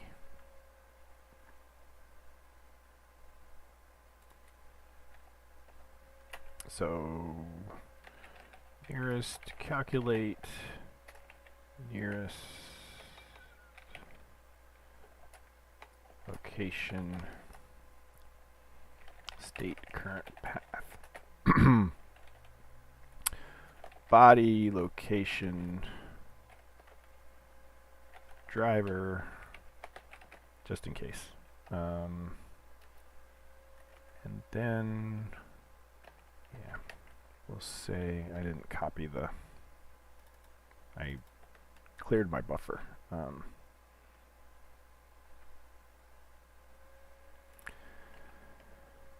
If we don't already have one, if state.near path equal no.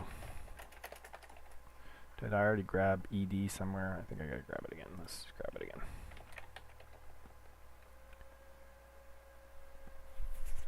See, when we finally get this working, I'll have to modularize all this, and that'll take some work.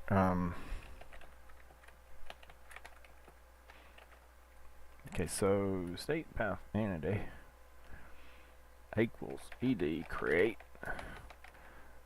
that entity. Alright. And so I'm just gonna, I think I can do this. I think I can define it after I use it because the code doesn't execute till later. So we want to calculate the like 3D location list path. And for now, we will return path 0. So basically, no matter what, it'll just tell us the first one, because we can fix the calculation later. Okay, so we've created the entity, and now we want to create a debug shape.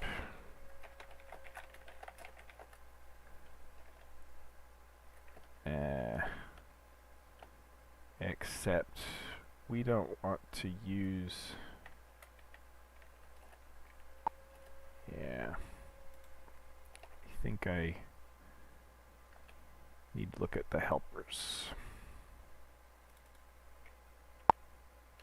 Oh no, who creates it?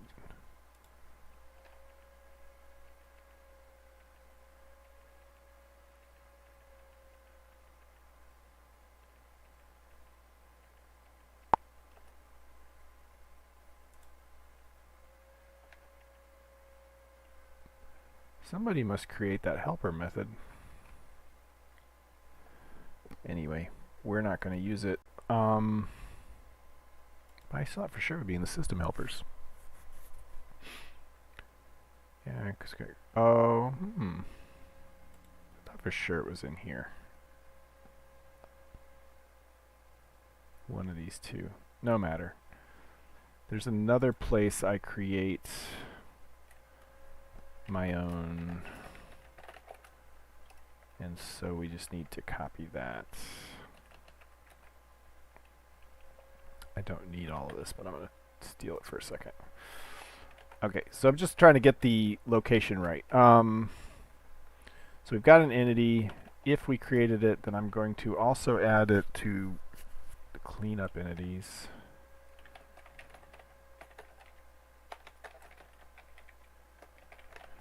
So that it's automatically cleaned up when we reset the script. Alright, so I've got an entity, create a body position,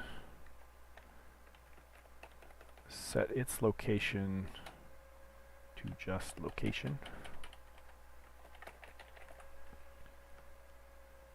That's good. And set the components. 2, 3, 4, 5, 6, 7, 8. Just 1, 2, 3, 4, 5, 6, 7, 8. Oh no. Something's not lined up right then. Nope. It is.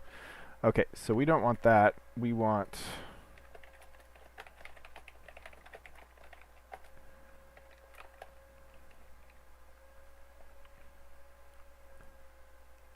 like disco superfly. Sex and candy. Yeah. Alright. Something is unhappy. Something is unhappy with me. Oh, it doesn't know what Vec3D is. I can fix that. It should know what Vec3D is. Okay, so something else is wrong. Unexpected token on line 628. 628. Oh, that's a parenthesis and not a bracket. That'd be why. Alright. So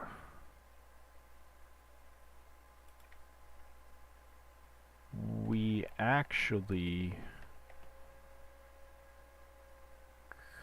could move the creation of the shape into here, and then we just reset the position every time. Yeah, so we just move it as we get new positions. In fact, we could also bpos equals, you know what?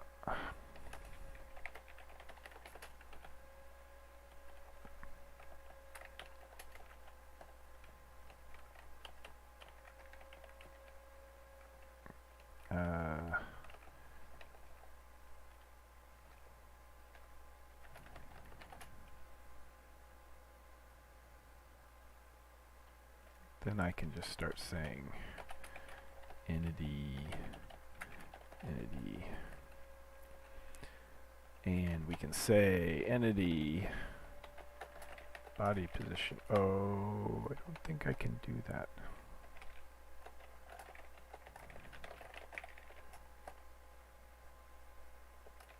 bpos equals null.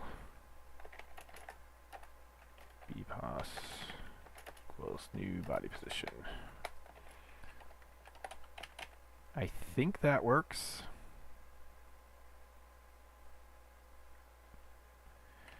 Except for I set the same time every time. So let's just make it every time. Okay. So now if I set a path to here, step, oop, okay, bad things. No such property location. Okay. 611. body position. There's another lesson to be learned in naming things consistently. I'm usually pretty good about it. Wow. Wow. We don't normally crash the whole application. That's awesome. Oh, okay. Debug view state. So we somehow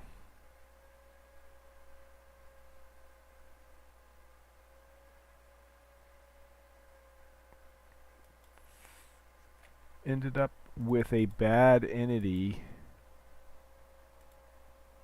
or I've got a bug in debug view state.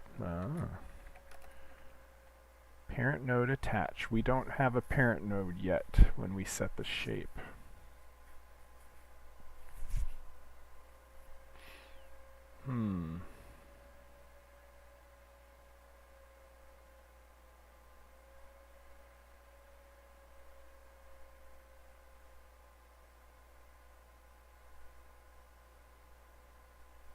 Maybe we got 2 errors, and so we ended up...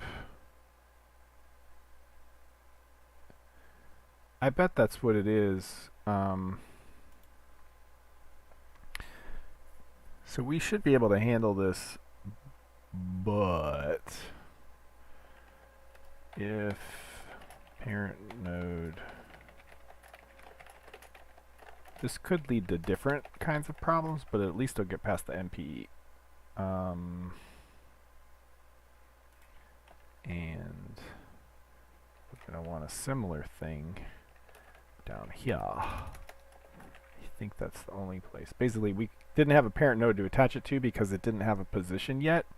Because we set the shape first and then the position after, if something happened, like the script crashed before it got to set the location, body position, then the debug view state would try to display it, but couldn't because there wasn't no entity to attach it to,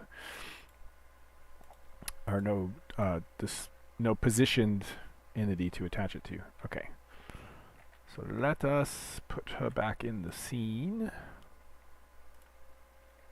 Okay, and path to here. Step. Hey, figured it out right away. Okay. No such property location. Okay, so I've got another case where I've used the wrong thing. See? Consistent naming, folks. Oh, wrong file. Wrong file. Fortunately, so remember what I typed. Sure. Yeah, why would it? We want this to be nearest.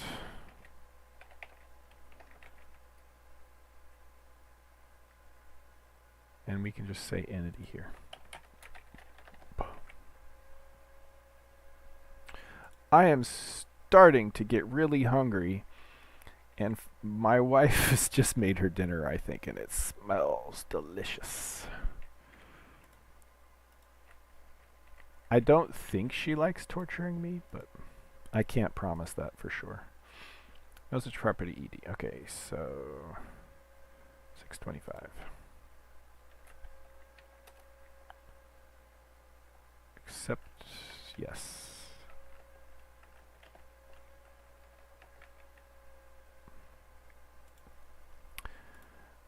And it's making, if it feels like I'm making more simple errors now than I was before, that is one reason. Okay. Oh, so excellent. Look at that. Excellent. Okay, probably we want to add a little bit to that so it sits right on the... but maybe that's okay. Okay, and let's make it a different color. Green. Okay, so it cleared our path. Let's do the path again. Path to here. Step. Okay, so we've got a little green guy. Actually, green is used for the target, so let's not use green. What color do I want to use? I want to use purple. I don't think JME has a purple predefined. I got pink, magenta, which does not count. Alright, we'll just use blue. These are not important things to think about. I just wanted to be distinct from some of the other colors. Oops. Man, this tool is becoming quite slick over time. By the way, some level of this is included in the Mythruna build if you're sneaky and know how to run it. You wouldn't have these scripts. But you can run the rigger, and you can, if you had the scripts and the mods and stuff, you could run this. It's all there in the code base. So maybe at some point I'll show you guys how to do that. Yeah, so we got a blue. Okay. So what we want to do now is actually calculate which one we are closest to. So the math for that, this will probably be my final act.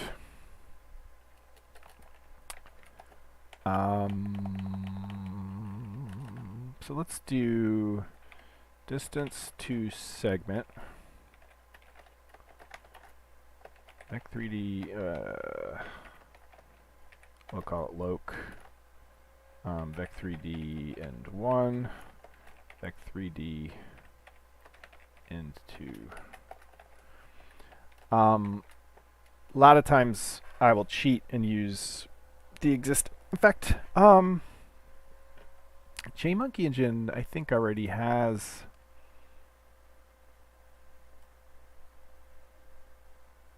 a distance to line. I've cribbed the code from somewhere before, or just use their class. So math line. Yeah, so it'll do distance calculated from the line to the specific point, but this is a origin and direction. Yeah, oh, it has a line segment. Yay. Alright, well then I don't have to do the math. I could tell you what the math is, but I don't have to do it. We got the distance right there. So, no problem. Do 3, we do, okay.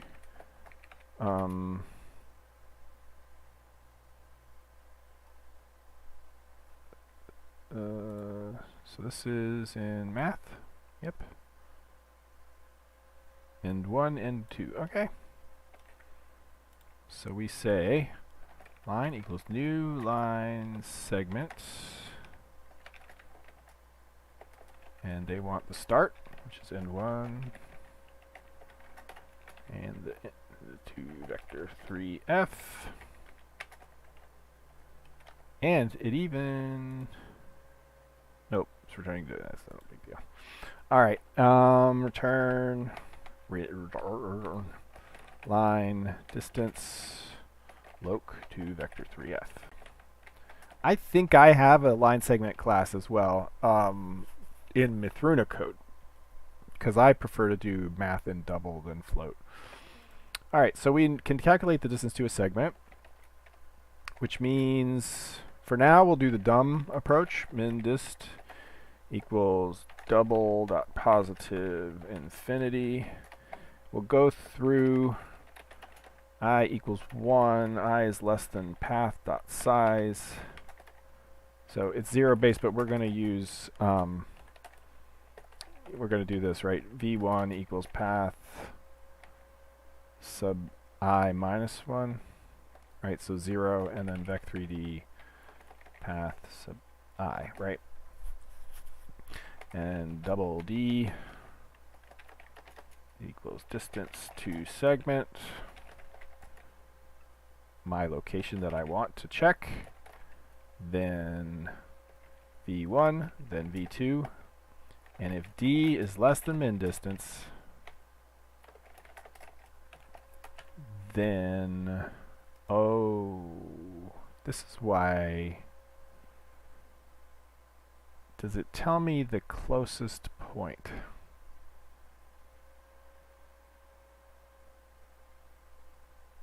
This is why I always end up doing the math myself. Because in order to find the distance to a line segment, you have to find the closest point on the line segment. And that is really what we want. But anyway, we'll just pick a point between these two. So, which will be better than nothing, and probably all I'm, because it's already 11. So let's just get this so that it's close, and then I can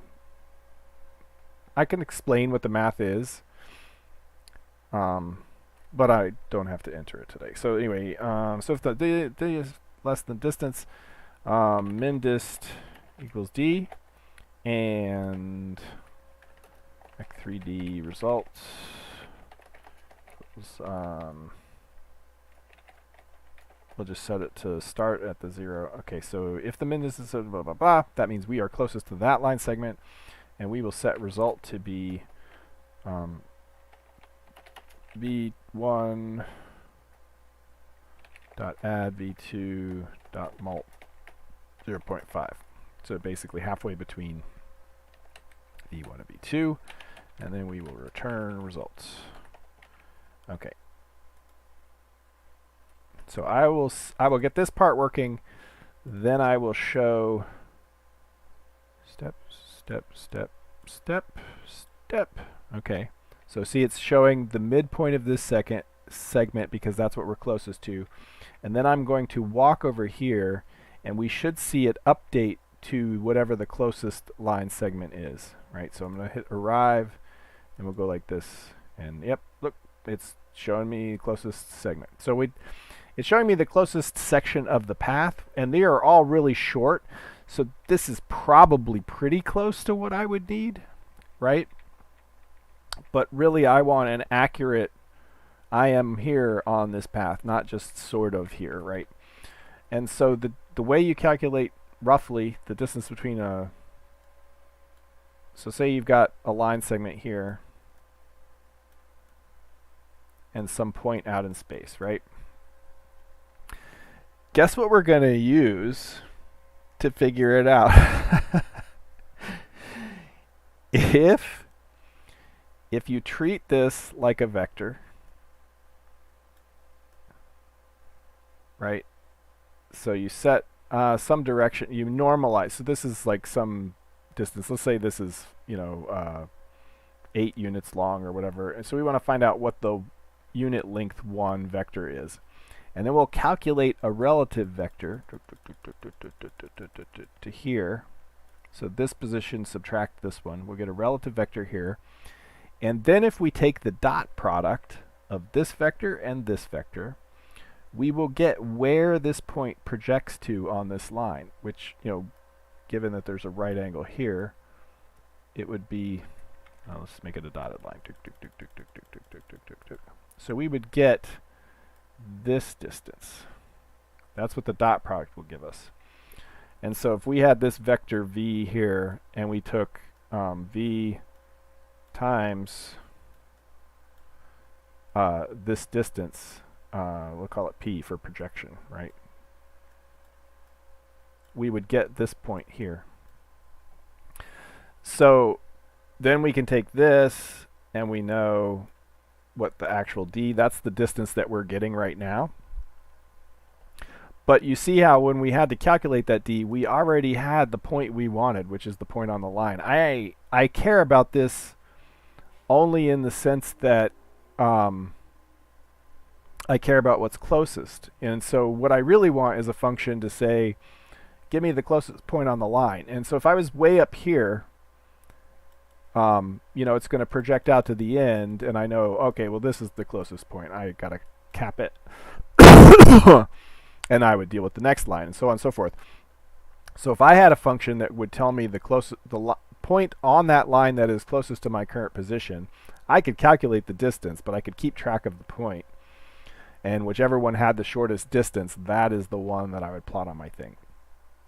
But given that it's 6 minutes after, my throat is dying and I am super hungry, I'm going to end it here. But I will get that working for next time. And so next time we'll have, where did I have it? Yeah, so next time we'll know where we are on the path and we can start playing with the springiness of steering. Oh, thanks, Ron. I hope it's entertaining. And if you guys have any questions, feel free to ask either on the video or during the live stream, of course, but feel free to ask on the video too. I will go into great detail on any of these subjects, and potentially if it requires visual explanation, I'll get to it the next live stream. It'll be something I start with. But yeah, so let's go ahead and end it here. I appreciate you guys hanging out with me while I do this. I got to tell you, having a regular excuse to keep plugging away at this and try to make it entertaining has actually been helpful for me too. So thanks for being my audience. And let's go ahead and thank everybody. So thanks, and again, comment, subscribe, feed the YouTube algorithm. I need to have a little graphic of like a YouTube ogre eating comments and subscriptions and things so that videos get fed to other people. Haha. All right, and this is my patron. So thanks everybody, and I will see you next time, or I'll see you on the Discord if you join the Discord, or if you're already on the Discord. See you there. Thanks, guys.